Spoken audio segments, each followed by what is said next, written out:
قدامہ بن مظعون شرب خمر کی وجہ سے 4 بار اس پہ حد جاری ہوئی ہے۔ حضرت عمر کے صحابہ تو جو ان کے ساتھ تھے وہ کہتے ہیں کہ حضرت عمر جو ہیں وہ بزدلی کا مظاہرہ کر رہے تھے۔ ایسی آیت دیکھتے ہیں جس میں کوئی تعریفی کلمات ہوتے ہیں تو صحابہ سے جوڑ دی جاتی ہے۔ اگر آپ کے ہاں رحماء بینہم کا یہ مصداق ہے تو آپ کو ان کی اتباع کرتے ہوئے ایک دوسرے کے گھر کو آگ لگا دینی چاہیے۔ عدالت جمیع صحابہ ثابت ہو رہی ہے، ثابت نہیں ہوتی۔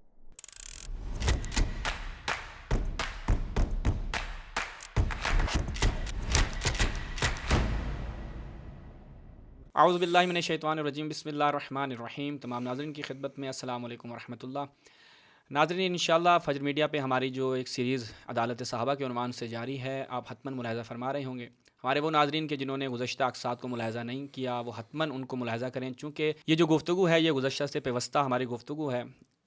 جیسا کہ آپ کو علم ہے گزشتہ قسط میں ہم نے عدالت صحابہ کے حوالے سے قرآنی آیات جو پیش کی جاتی ہیں برادران اہل سنت کی جانب سے اس پہ گفتگو کی تھی اور اس کے تمام خد و خال کو واضح کیا تھا کہ آیا اس کی دلالت اہل سنت کے مدعا پہ تام ہے، یعنی مکمل دلالت کرتی ہیں یہ چیزیں یا نہیں کرتی۔ تو لہٰذا آج اسی کا تسلسل ہے انشاءاللہ۔ آج کی اس نشست میں بھی وہ آیات قرآنی کے جو برادران اہل سنت کی جانب سے پیش کی جاتی ہیں اس کے اوپر گفتگو ہوگی۔ حسب سابق ہمارے ساتھ اس موضوع پہ گفتگو کرنے کے لیے موجود ہیں ہمارے دائیں جانب مولانا عابد رضا نشاط صاحب اور بائیں جانب موجود ہیں ہمارے ساتھ مولانا سید سبطین نقوی امروہی صاحب۔ دونوں علماء کا بہت شکریہ اور کہ آپ اس نہایت اہم موضوع پہ گفتگو کے لیے تشریف لائے۔ آگے چلتے ہیں قرآنی آیات کی خدمت میں کہ وہ آیات کہ جو برادران اہل سنت کی جانب سے پیش کی جاتی ہیں، چونکہ ہم گزشتہ قسط میں غالباً 2 آیات کو ڈسکس کر چکے ہیں، اس کے علاوہ کون سی ایسی آیات ہیں کہ جن کو وہ پیش کرتے ہیں اور اس سے یہ ثابت کرنے کی کوشش کرتے ہیں کہ تمام صحابہ عادل ہیں، جنتی ہیں اور سارے جو ہیں وہ مقتدی ہیں۔ اعوذ باللہ من الشیطان الرجیم، بسم اللہ الرحمن الرحیم، وصلی اللہ علی محمد وآلہ الطاہرین، اللہم صلی علی محمد وآل محمد وعجل فرجہم۔ جیسا کہ پچھلے پروگرام اور نشست میں ہم نے یہ بات بیان کر دی تھی کہ جو 2 آیات بہت اہمیت کی حامل ان کے ہاں ہیں، وہ ایک بیت رضوان سے متعلق تھی اور ایک آیت السابقون الاولون تھی۔ تیسری آیت جو ان کی جانب سے بہت زیادہ پیش کی جاتی ہے وہ سورہ فتح کی آیت نمبر 29 ہے۔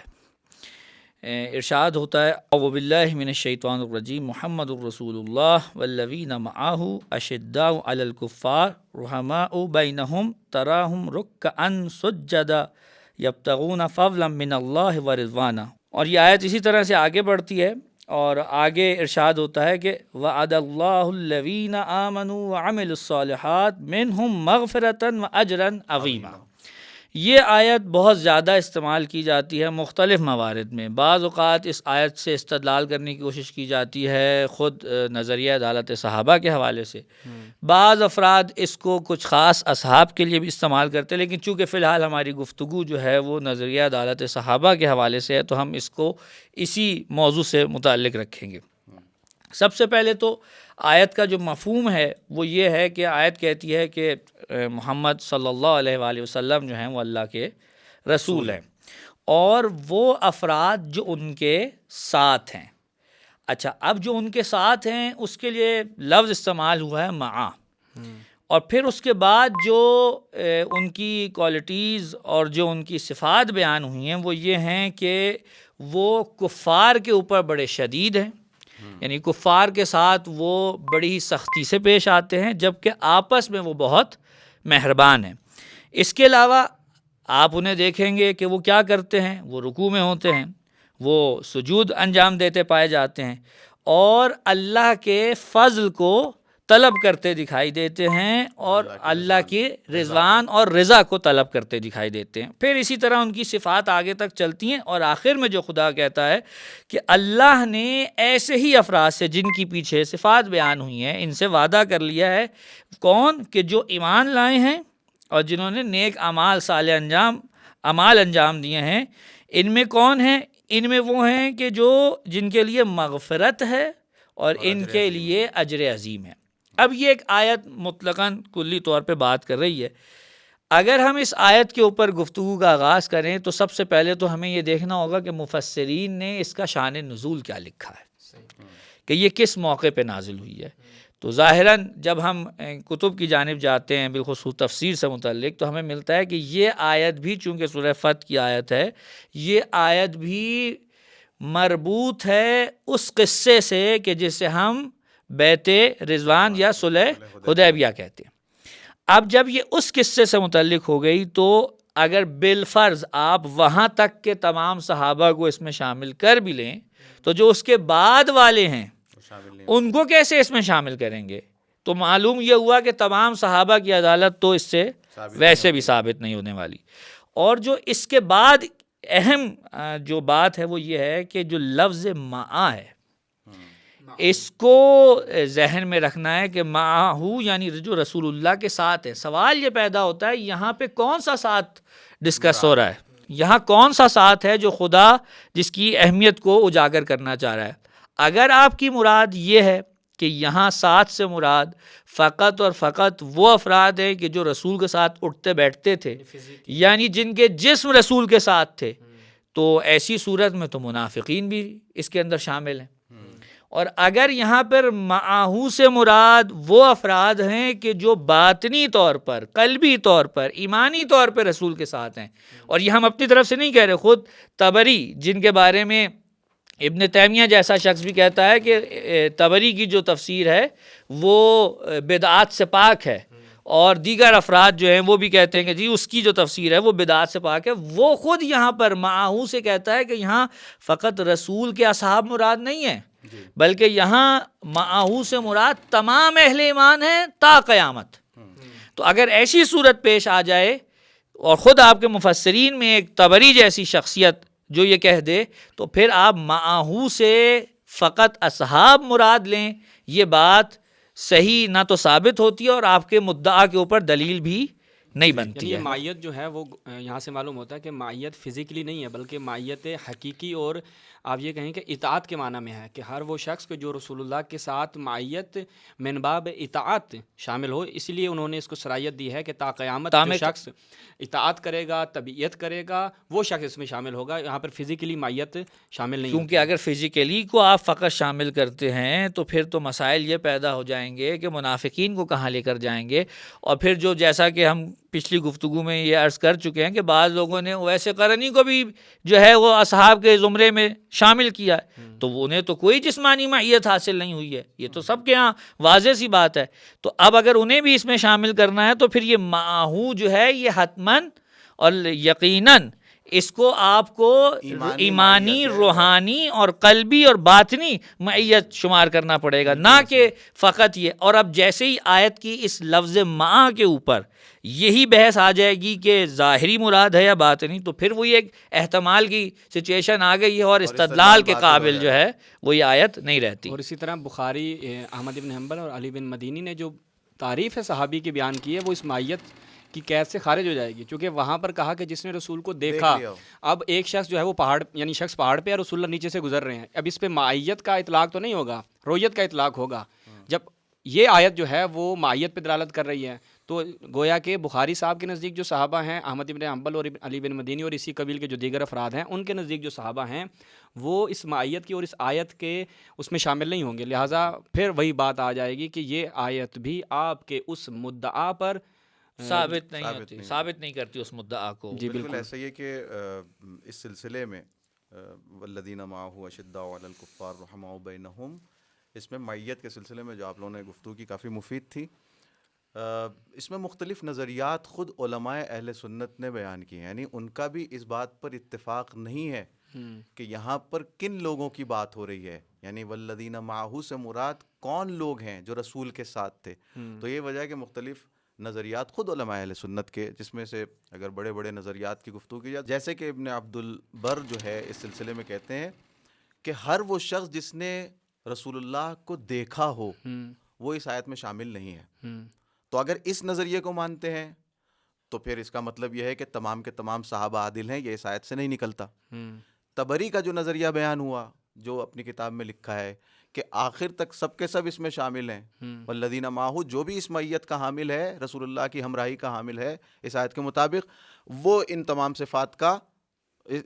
صفات سے متصف ہے اور ان صفات کا حامل ہے، اور اس آیت کا مصداق ہے۔ اگر اس نظریے کو مانتے ہیں تو پھر اگر تم اس سے عدالت نکال رہے ہو تو پھر خالی صحابہ کی عدالت کیوں نکال رہے ہو؟ ساری امت مسلمہ تو ساری امت مسلمہ عادل ہو جائے گی۔ اس کے علاوہ مثلا ابن وہب ہیں، قشیری ہیں، اور اس طرح کے بغوی وغیرہ اس طرح کے دوسرے علماء ہیں، وہ کہتے ہیں کہ اس سے مراد صرف اور صرف خاص صحابہ ہیں اور خلفائے راشدین ہیں۔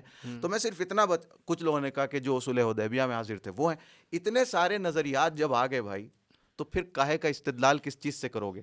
اچھا جتنے بھی نظریات ہیں ان کسی بھی نظریے پہ آپ رک جائیے، توقف کر لیجئے، اور اس کی بنیاد پر آپ ثابت کرنا چاہیں کہ اس آیت سے عدالت جمیع صحابہ ثابت ہو رہی ہے، ثابت نہیں ہوتی۔ بالکل ایسا ہے۔ آپ یہ دیکھیں کہ ابن حجر جیسے بندے نے اور خطیب بغدادی جو عدالت صحابہ پہ مفصل بحث کر چکے ہیں، ان دونوں نے اس آیت سے استدلال نہیں کیا۔ وہ سمجھتے تھے کہ یہ استدلال تام نہیں بنے گا اور ہم جتنی مرضی کوشش کریں اس آیت سے استدلال نہیں کر سکتے۔ البتہ معاصرین میں عبد القادر صوفی ہو گئے، دکتر نملہ وغیرہ، جن لوگوں نے عدالت صحابہ پہ کتاب لکھی، وہ اس کو لے کر آئیں عدالت صحابہ کے عنوان سے، لیکن وہ وہاں پر دلیل نہیں دیتے۔ اور عبد القادر صوفی نے اپنی کتاب میں تو اس کے حوالے سے یہ بیان کیا کہ یہ مدح صحابہ میں روایت ہے، تو لہٰذا مد اور عدالت میں فرق ہے۔ ٹھیک ہے، وہ یعنی وہ لے کر آتا ہے لیکن کہتا ہے یہ مد پہ دلالت کرتی ہے، چونکہ اس میں جو چیزیں بیان ہو رہی ہیں تو وہ کہتا ہے کہ حادث ثنا علیہم، یعنی یہ ان کے لیے، اور اگر مد بھی ہوتی ہے تو سب کے لیے نہیں ہے، سب کے لیے نہیں ہے، سب کے لیے نہیں ہے، کیونکہ وہ جیسے کہ ہم نے گفتگو کی ہے کہ معاہو سے مراد کیا لیں گے اس کے اوپر منحصر ہے۔ اور ایک چیز تو بڑی خوبصورت جو ہے وہ یہاں سے بیان ہوتی ہے کہ جس کی طرف ہمارے ناظرین کو بھی توجہ کرنی چاہیے، کہ آپ یہاں پر کہہ رہے ہیں کہ اشداء علی الکفار و رحماء بینہم، ہم اس کو درایتاً دیکھ لیں کہ آیا یہ صحابہ، اگر آپ ان سے خلفائے راشدین کو بھی آپ کہہ لیں کہ خلفائے راشدین بھی شامل تھے، تو وہ اشداء علی الکفار کیسے تھے؟ تو درایتاً دیکھا جائے تو اشداء علی الکفار کا مزاج یہ ہے کہ حضرت عثمان جنگ سے جاتے ہیں اور یعنی سامنا بھی نہیں کرتے اور 3 دن تک غائب رہتے ہیں، تو یہ کیسے اشداء علی الکفار ہیں؟ جنگ خیبر میں دیکھ لیں تو حضرت عمر کو، حضرت ابوبکر کو بھیجا جاتا ہے اور وہ واپس آتے ہیں، وہ واپس آ جاتے ہیں، اور پھر حضرت عمر کے صحابہ تو جو ان کے ساتھ تھے وہ کہتے ہیں کہ حضرت عمر جو ہیں وہ بزدلی کا مظاہرہ کر رہے تھے، یجبنونہ، تو وہ یعنی یہ الفاظ ہیں کہ یہ جبن جو ہے، ہاں، وہ ایک دوسرے کو ملامت کر رہے تھے۔ تو یہ اشداء علی الکفار کا کون سا مزاج ہے کہ بھئی کفار پہ اس قدر شدید تھے کہ وہ جیسے ہی سامنے آتے تھے یہ چلے جاتے تھے پیچھے، بالکل۔ اور رحماء بینہم کے مزاج پہ آ جائیں تو پھر یہی صحابہ اس قدر رحماء بینہم تھے کہ 1,00,000 افراد جنگ جمل اور جنگ صفین میں قتل ہو جاتے ہیں، اور آخر میں کہا جاتا ہے رحماء بینہم۔ تو یہ یعنی درایتاً بھی اگر ہم اس آیت کی تفسیر کو بھی دیکھیں، عملی تفسیر کو دیکھیں، تو یعنی کم از کم اس میں وہ صحابہ شامل نہیں ہو سکتے جو ایک دوسرے سے لڑے ہوں اور جن کا ارادہ ایک دوسرے کو قتل کرنے کا ہو، یعنی وہ صحابہ شامل نہیں ہو سکتے جو اشداء علی الکفار نہ ہوں، رحماء بینہم نہ ہوں، تراہم رکعا سجدا کا مصداق نہ ہو، یبتغون فضلا من اللہ ورضوانا کا مصداق نہ ہو۔ یہ تمام صفات اسی لیے اس میں بیان کر دیے گئے ہیں تاکہ یہ ثابت کیا جا سکے کہ کہیں تم معیت سے معیت جسمانی مراد نہ لے لینا، بلکہ معیت سے یہاں مراد معیت باطنی و معنوی اور روحانی ہے، کہ جو ان اقدار اور ان صفات کے ساتھ رسول اللہ صلی اللہ علیہ وآلہ وسلم کا ساتھی ہوگا، یہ آیت اس کی مدح کر رہی ہے، عدالت تو پھر ثابت نہیں ہوتی اس سے۔ اور رحماء بینہم کو اگر یہ لیں بھی صحیح کہ بھئی صحابہ اس قدر آپس میں شیر و شکر تھے کہ امیر المومنین اس شیر و شکر میں اضافہ کرتے ہوئے یہ فرماتے ہیں، اور خود نسبت جو حضرت عمر نے ان کی جانب دی کہ اے علی اور عباس فرأیتماہ کاذبا غادرا آثما خائنا، اب یہ رحماء بینہم کا مصداق ہے۔ اس کے بعد پھر خود فرأیتمانی، تم دونوں عباس اور علی تم مجھے بھی کاذبا غادرا آثما خائنا سمجھتے ہو، تو یہ آپ اس کو کیا کہیں گے کہ یہ رحماء بینہم کا مصداق ہے۔ حضرت عمار یاسر ناصل کہتے ہیں کہ اگر میرے پاس امان و انصار ہوں تو میں اس ناصل کو قتل کر دوں۔ ناصل کو اگر آپ لغت میں جا کے ملاحظہ فرمائیں تو ایک بوڑھا احمق، تو حضرت عثمان کے لیے حضرت عمار یاسر یہ بیان کر رہے ہیں، تو ہمیں نہیں سمجھ آئی۔ دوسری طرف سے عثمان، اور دوسری طرف سے حضرت عثمان کی طرف سے جو حضرت عمار یاسر کو پٹوایا جاتا ہے، تو وہ کون سا کوئی حضرت عثمان کے رحماء بینہم کا مصداق کہ ہے؟ حضرت عمار یاسر کو ایک بار نہیں کئی بار زد و کوب کیا گیا ہے، مارا گیا ہے۔ حضرت ابوذر غفاری کو ربضہ تبعید کر دیا جا رہی ہے، کون سی مہربانی ہے اصحاب رسول خدا صلی اللہ علیہ خود وسلم حضرت زہرا کے گھر کے باہر جو اعمال انجام دیے جا رہے ہیں، اور وہاں پہ کہا جا رہا ہے کہ اگر یہ گھر میں دوبارہ جمع ہوئے تو ہم آپ کے گھر کو آگ لگا دیں گے۔ حضرت عمر کے صحابہ تو جو ان کے ساتھ تھے وہ کہتے ہیں کہ حضرت عمر جو ہیں وہ بزدلی کا مظاہرہ کر رہے تھے کیونکہ رحماء بینہم یہ صحابہ کو آپ اسی عنوان سے لیتے ہیں کہ یہ ایک دوسرے کو گالیاں بھی دیں. اور حضرت عثمان کا تو وہ ایک بڑا عجیب و غریب روایت ہے اور صحیح سند روایت ہے کہ طلحہ اور زبیر کہتے ہیں کہ جب وہ حج تمتع کے حوالے سے بات ہوئی تو امام علی نے وہاں پر کہا کہ بھائی رسول اللہ انجام دیتے ہم بھی انجام دیں گے. تو حضرت عثمان نے کہا نہیں ہم یہ کام نہیں کریں گے. ان کا وقت تھا تو حضرت عثمان کوئی ایک چیز لے کر آگے بڑھے تو یہ کہتے ہیں ہم نے ان کو روک لیا. کیوں؟ اگر ہم ان کو نہ روکتے تو وہ چیز حضرت علی کی آنکھوں میں ڈال دیتے, یعنی مار دیتے اور ان کو نابینا کر دیتے. یہ رحماء بینہم کا مزاق ہے. تو لہٰذا اگر آپ واقعی رحماء بینہم سمجھتے ہیں تو آپ بھی اٹھیں اور وہ 1,00,000 افراد کے قتل والی رحماء بینہم کی مثال قائم کریں اور اسی طرح دیگر چیزیں. اور میرے تو خیال ہے کہ کر بھی رہے ہیں. اور جو انہوں نے ایک اپنا آپ یہ کہہ لیں کہ عدالت صحابہ کا یہ ہمارے وہ جو اہل سنت برادران ہیں ناظرین ہیں وہ توجہ کریں گے کہ ہم جو چیزیں بیان کر رہے ہیں یہ تاریخی حقائق پہ مشتمل ہیں. عدالت صحابہ کا جو یہ کنسیپٹ بنایا گیا ہے یہ فقط اور فقط ایک شدت کو بڑھانے کے لیے اور بعض افراد کو پروٹیکٹ کرنے کے لیے بنایا گیا. وَإِلَّا مذہب تشیع بھی صحابہ کی عظمت کا قائل ہے اور صحابہ کے حوالے سے البتہ ورنہ آپ دیکھیے نا اگر ایسا ہی ہے تو کیوں نہیں حضرت ابوذر کا دفاع کرتے دکھائی دیتے. جب حضرت ابوذر کو پہلے شام در بدر کیا جاتا ہے اور اس کے بعد پھر جو ہے ربضہ میں در بدر کیا جاتا ہے تو وہاں پر کیوں نہیں حضرت ابوذر کا دفاع کرتے دکھائی دیتے. وہاں پر ہمیشہ دوسرے افراد کا دفاع کرتے دکھائی دیں گے. آپ اس طرح کے سوالات اٹھاتے ہیں اس مسئلے کے اوپر تبھی تو وہ آ کے فوراً وہ نظریہ اور عقیدہ پیش کر دیتے ہیں کہ مشاجرات صحابہ پر گفتگو نہیں کرو, کف اللسان اختیار کرو. اچھا خود نہیں کرتے نا کف اللسان. ابن اس میں سیر اعلام النبلاء میں شمس الدین ذہبی جب حضرت عمار یاسر اور عثمان کے معاملات کو ڈسکس کرتا ہے روایات نقل کرنے کے بعد خود اپنا نظریہ دیتا ہے, کہتا ہے کہ حضرت عمار یاسر کو ایسا نہیں کرنا چاہیے تھا.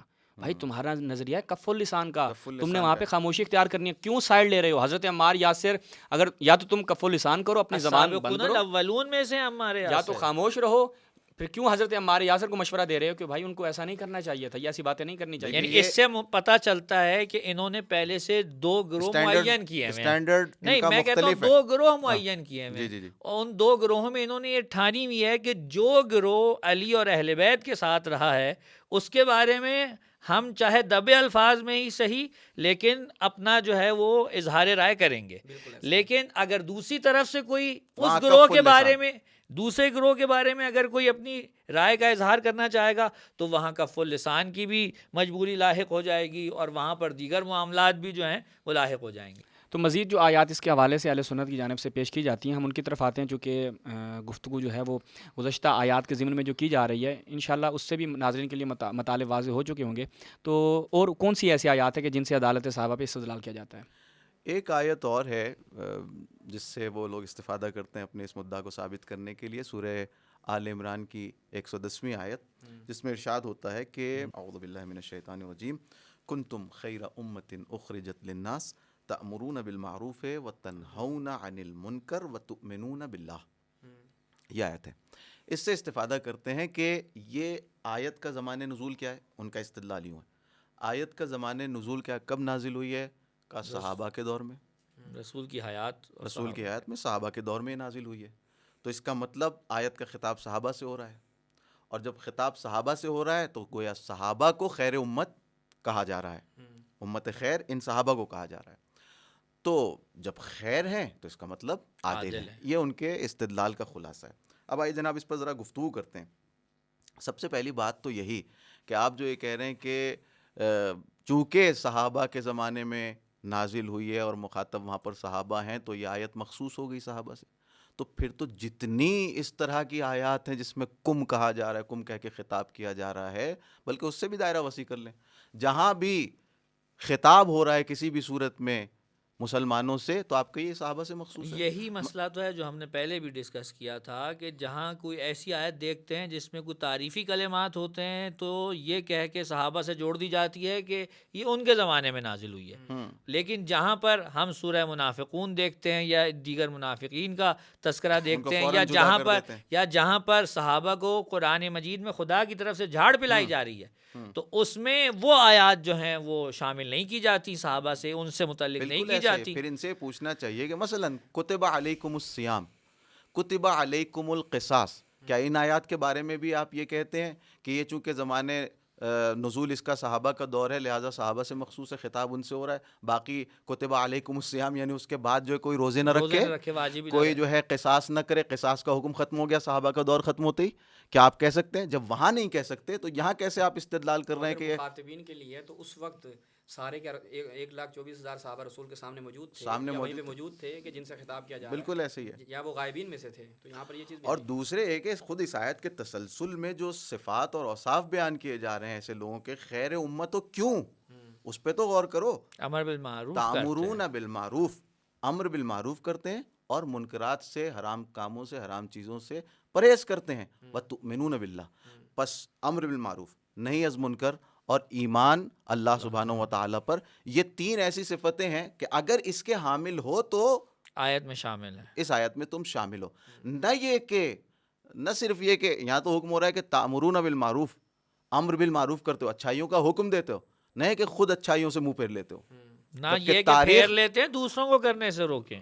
ہاں دوسروں کو، اور تنہون عن المنکر، تم منکرات سے روکتے ہو، نہیں کہ خود منکرات بھی انجام دینے لگتے ہو. جیسا کہ تاریخ میں نے بار بار کہا کہ بھری پڑی ہے ان لوگوں کے منکرات سے کہ جس کا دفاع نہیں کیا جا عقیدہ سکتا. طحاویہ میں بھی، اور اس کے علاوہ عقیدہ واسطیہ جو شرح لکھی اس نے ابن عثیمین نے، انہوں نے اعتراف کیا کہ یہ چیز تاریخی طور پر ثابت ہے کہ صحابہ جو ہیں وہ سارق بھی تھے، صحابہ شارب الخمر بھی شارب تھے، الخمر تھے، زنا بھی زنا کا کیا بھی ہے. ارتکاب کیا. وہ ان ساری چیزوں کا اعتراف کرتے ہیں. تو پس یہ مثلا جو مغیرہ بن شعبہ کے بارے میں لوگ شاید پوچھیں کہ بھائی کیسے آپ اتنی بڑی بڑی تہمتیں لگا رہے ہیں. بھائی تہمتیں نہیں ہیں، واقعات موجود ہیں سیدھے سیدھے. مثلا قدامہ بن مظعون شرب خمر کی وجہ سے 4 بار اس پہ حد جاری ہوئی ہے. خود ولید نے ولید نماز پڑھا، یہ شراب پی شراب کے. مغیرہ بن شعبہ نے ام جمیل جیسی عورت کے ساتھ جو ہے زنا کیا، پردہ ہٹ گیا، کئی صحابیوں نے دیکھ لیا. تو لہٰذا یعنی یہ امر بالمعروف و نہی عن المنکر کو اگر ہم یہاں پہ بھی وہی آ جائے گا کہ ہم پریکٹیکلی طور پر دیکھیں کہ ان اوصاف کے یہ صحابہ حامل رہے یا نہیں رہے. جب آپ کے اپنے علماء اعتراف کر رہے ہیں کہ صحابہ سے یہ سارے امور سرزد ہوئے ہیں ان سے. اور خود ایک عقلی بات ہے نا، رسول کے زمانے میں کیا چوری کی سزا پہ ہاتھ کٹتے تھے کہ نہیں کٹتے تھے؟ یا رسول کے زمانے میں کوڑے لگے یا نہیں لگے؟ حدیں جاری کی ہیں. حدیں جاری ہوئی ہیں. تو بھائی وہ کس پہ جاری ہوئی ہیں؟ مسلمانوں تعریف پہ. کے مطابق تو جس نے دیکھ لیا یا جو ساتھ رہ لیا وہ صحابی ہو گیا. تو صحابیوں پہ حدیں جاری ہوئی ہیں. تو اس کا کیا مطلب ہوا؟ اس کا مطلب یہ ہوا کہ ہر مقام پہ نہ وہ امر بالمعروف کا حکم دینے والے تھے اور نہ جو ہے وہ منکرات سے روکنے والے، بلکہ خود محرمات میں پڑھنے والے تھے. حکم دینے سے پہلے بھی اگر ہم اس طرح یہ کہا جا سکتا ہے کہ بھائی وہ حکم تو دیتے تھے، تو حکم دینے کے لیے جو اہلیت ہے وہ یہ ہے کہ خود اپنے اندر بھی معروف کو رکھے، اپنے اندر بھی وہ اس چیز کو رکھے کہ منکرات سے بچے. جب وہ شخص خود منکرات سے نہیں بچ رہا اور معروف کا حکم بھی یعنی اس کے اندر بھی معروف نہیں پایا جاتا، کا حکم ہے کہ وہ نہ کہو جو نہیں کرتے. تو لہٰذا اس جیسے دیکھیں تو تاریخی طور پر یہ چیزیں جو یعنی آپ استدلال کر رہے ہیں کہ تمام صحابہ عادل اور تمام صحابہ اس کے اس میں آ جائیں گے، شامل ہو جائیں گے اس آیت کے اطلاق میں، تو یہ تاریخی طور پر رد ہو جاتی ہے بات. تو بس یہاں سے اس آیت سے بھی استدلال ممکن نہیں ہے. بالکل یہی بات ہے کہ جیسا کہ آپ نے بھی کہا کہ یہ جو مہاجرین مدینہ تھے اس زمانے میں نازل ہوئے، ہجرت کے زمانے میں، تو اس سے مراد کون ہوئے؟ جو اس دور میں صحابہ تھے. تو ویسے بھی آپ کی کلہم عدول تو ثابت نہیں ہو رہا ہے اسے. ایسا ہی ہے. تو یعنی کہ سب سے بڑا مسئلہ میرے حساب سے یہ جو بھی آیت لے آئیں اٹھا کر، سب سے بڑا مسئلہ جو ان کے لیے رہے گا ہمیشہ کے لیے وہ یہ ہے کہ یہ طلقاء کا کیا کریں گے. بالکل طلقاء کو یہ کیسے اس دائرے میں لے کر آئیں گے کہ جناب اس کے مصادیق میں یا ان آیات کے مصادیق میں وہ طلقاء بھی شامل ہیں. اور طلقاء میں آپ جانتے ہیں کہ ایک بڑی جماعت وہ تھی کہ جنہوں نے اسلام بس نہ چاہتے ہوئے قبول کیا تھا. تو وہ تو ویسے ہی واضح ہیں کہ وہ اس آیت کے ذیل میں آ ہی نہیں سکتے، وہ صفات ان میں نہیں پائی ہی نہیں جاتی ہیں وہ تو اس میں. تو بس یہاں سے یعنی اس آیت کے ضمن سے ایک جو ان کا اپنا نعرہ ہے وہ نعرہ نقص ہو جاتا ہے کہ ہر صحابی نبی جنتی جنتی کی بجائے آپ کہیں کچھ صحابی نبی جنتی جنتی. کچھ کے ہم بھی قائل ہیں. ٹھیک ہے، یہ ہم ہم ایک پلیٹ فارم پہ آ جائیں گے. حق 4 یار جو جنتی ہیں وہ ہم سے کوئی پوچھے تو ہم بتائیں کہ وہ کون سے 4 یار ہیں. حضرت سلمان ہیں، حضرت ابو ذر ہیں، حضرت مقداد ہیں، محبت کا حکم حضرت دیا ہے. عمار ہیں. اور ہمارے تو معصومین علیہ السلام، امام صادق علیہ السلام سے بالخصوص ہمارے پاس تو روایت ہے، فرماتے ہیں جو ان سے محبت نہیں رکھتا اس کے ایمان میں شک کی گنجائش ہے. تو جو واقعاً صاحبان ایمان ہیں ان سے محبت ہمارے ایمان کا اہل حصہ ہے۔ سنت کی صحیح و سند روایات ہیں کہ اللہ تعالیٰ نے رسول اللہ نے بیان فرمایا کہ جن 4 سے مجھے محبت کرنے کا حکم دیا وہ یہی افراد ہیں، ان 4 میں کہیں پر بھی آپ کے والے 3 نہیں آتے، ٹھیک ہے؟ تو لہٰذا وہ جیسا کہ عرض کیا کہ نعرہ آپ رکھیں، ہم نعرہ نہیں کہہ رہے کہ آپ تبدیل کریں، صرف ایک لفظ کی ترمیم کرنی ہے، اس سے اشتراک ہو جائے گا، امت ایک پلیٹ فارم پہ آ جائے گی، امت قرآن و سنت پہ آ جائے گی، امت تاریخ پہ آ جائے گی کہ کچھ صحابی نبی جنتی کر دیں۔ اور سب سے پہلی بات اس سلسلے میں اگر کہنی چاہیے تو وہ یہ کہنی چاہیے کہ آپ نے امت کا جب لفظ یہاں پر آیا ہے تو آپ نے محدود کیسے کر دیا؟ کنتم خیر امتن، یعنی امت مسلمہ کی بات ہو رہی ہے، امت مصطفیٰ کی بات ہو امت رہی ہے، مصطفیٰ کی بات ہو رہی ہے کہ صلی اللہ یہ علیہ صفات وسلم۔ اگر تم میں ہے تو تم خیر امت ہو۔ کوئی دلیل آپ کے پاس نہیں ہے کہ آپ آ کے کہیں کہ یہ صحابہ سے مخصوص ہے، جیسا کہ خود علماء دیگر اہل خطاب سنت جو ہیں نے وہ صحابہ سے جیسے مخصوص نہ ہو سکا، نہ ہو سکے، نہیں، علماء اہل سنت نے اسی لیے مثلا جمہور معتزلہ نے، علماء معتزلہ نے یا علماء اشاعرہ نے اور بہت سارے دیگر مفسرین نے اس آیت سے حجیت اجماع امت تو ثابت کیا ہے، مگر عدالت صحابہ کا نظریہ انہوں نے بھی اس سے نہیں لیا ہے۔ اور ایک اور اہم بات اس میں موجود ہے، وہ یہ کہ آیت کہہ رہی تم خیر امت ہو، تم اچھی امت ہو۔ بھائی اس سے آپ عدالت کا نظریہ کیسے نکال سکتے ہیں؟ خیر کا ترجمہ بمعنی عدالت کیسے لے رہے ہیں آپ؟ اور چونکہ کافی گفتگو ہو گئی اور اسی سے ملتی جلتی آیت ہے، اس کو بھی ہم ساتھ میں لے لیتے ہیں، سورہ بقرہ کی جو آیت ہے وَكَذَلِكَ جَعَلْنَاكُمْ أُمَّةً وَسَطًا لِتَكُونُوا شُهَدَاءَ عَلَى النَّاسِ۔ اس آیت کے حوالے سے بھی چونکہ یہاں پر بھی وہی بات آ گئی، وہ کہتے ہیں کہ اسی طرح تم کو یعنی جعلناکم تم کو قرار دیا ہے کیا؟ امت وسط۔ اب وہ کہتے ہیں وسط جو ہے وہ اعتدال کے معنی میں ہے، اعتدال یعنی عدل پہ جو لوگ رہیں، یعنی جو نہ افراط پہ جائیں جو نہ تفریط پہ جائیں، وہ ایک آپ یہ کہہ لیں کہ درمیانہ راستہ اور اعتدال کا راستہ اپناتے ہیں۔ تو لہٰذا اس آیت سے بھی یہ ثابت ہوتا ہے کہ وجعلناکم کہ تمہیں قرار دیا گیا ہے کیا؟ امت وسط۔ تو لہٰذا یہ آیت بھی جو ہے وہ عدالت صحابہ پہ دلالت تام ہے۔ تو اس حوالے سے کیا بیان فرماتے ہیں؟ وہی بات جو ہم نے پچھلی آیت کے ذیل میں آپ کی خدمت میں عرض کی ہیں وہی یہاں پر بھی ہے۔ وہاں پر بھی جب قم کے اندر ہم نے یہ کہا ہے کہ وہاں پوری امت مراد ہے، تو یہاں پر فقط صحابہ کیسے مراد ہو سکتے ہیں؟ یہاں بھی پوری امت مراد ہے، لہٰذا اول تو اسے فقط اور فقط اصحاب کے ساتھ خاص نہیں کیا جا سکتا، ایک بات۔ دوسری بات یہ کہ جو اس آیت سے استدلال کر رہے ہیں وہ اول آیت کو تو لے رہے ہیں لیکن ذیل آیت کی طرف توجہ نہیں کر رہے۔ ذیل آیت کی طرف اگر توجہ کریں تو اس کے اندر خود موجود ہے کہ یہ جو قبلے کا بدلنا تھا یہ بعض لوگوں کے لیے آزمائش تھی خدا کی طرف سے، تاکہ ان کے اندر وہ افراد کے جو منافق ہیں یا وہ افراد کے جن کے دل میں کوئی ٹیڑھا پن ہے وہ مومنین سے جدا ہو جائیں۔ تو اب اگر قم کی بات ہو رہی ہے تو اس خطاب میں تو وہ بھی داخل ہیں کہ جن کے لیے خود قرآن کہہ رہا ہے کہ ہم ان کو آزمانا چاہتے ہیں، تو یہ بات بھی مدعا پر صحیح نہیں اترتی، اس آیت سے استدلال صحیح نہیں اترتا۔ بالکل ایسا ہی ہے۔ تو لہٰذا یہ دونوں جو آیات جو ہم نے آخر میں ڈسکس کی ہیں، تو یہ دونوں آیات مجموعی طور پر عدالت صحابہ کا جو استدلال کیا جاتا ہے اس کے لیے کافی اور شافی نہیں ہے۔ اسی کے ساتھ ہم آج کے اس پروگرام کو کلوز کرتے ہیں، کیونکہ ابھی گفتگو رہتی ہے۔ انشاءاللہ جو روایات پیش کی جاتی ہیں وہ اگلی قسط میں ہم انشاءاللہ اس کو ڈسکس کریں گے۔ تمام ناظرین سے اجازت چاہیں گے، ہماری پوری ٹیم کو، فجر میڈیا کی پوری ٹیم کو اور ہمارے جو علماء کرام اس نشست میں موجود تھے ان کو اپنی خصوصی دعاؤں میں یاد رکھیے گا۔ والسلام علیکم ورحمۃ اللہ۔